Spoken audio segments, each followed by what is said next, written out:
Marketing, very important, because you need to acquire your pre-sales fairly quickly so that you can move on with the finance, and start building. So it's very important to have your marketing right. I'll give you an example. Well, let's start with 80-20 rule.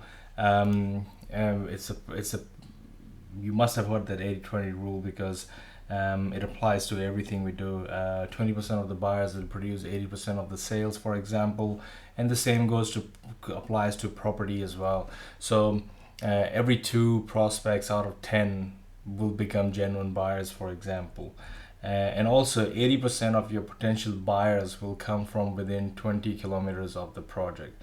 So you've got advertising, local newspaper, billboard, so all that has to be targeted towards that area.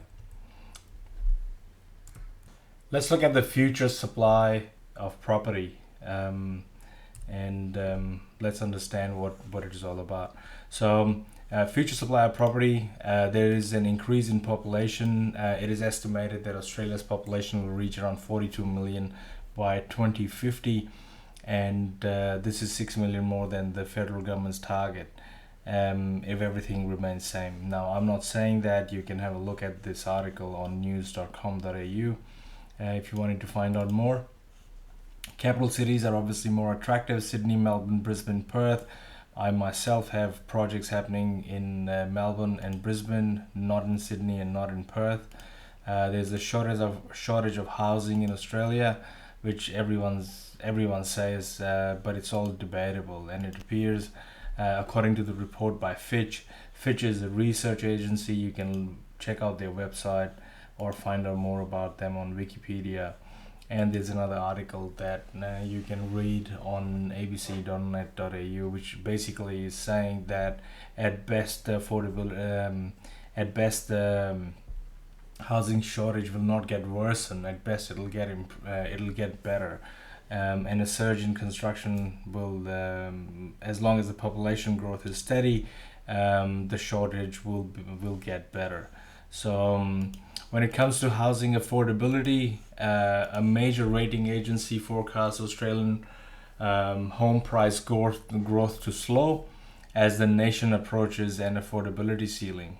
With almost 25 years of continuous GDP growth, record low rates, and stable unemployment, Fitch expects Australian prices to remain high and affordability likely to slightly worsen in the near term before leveling off as it reaches an affordability ceiling.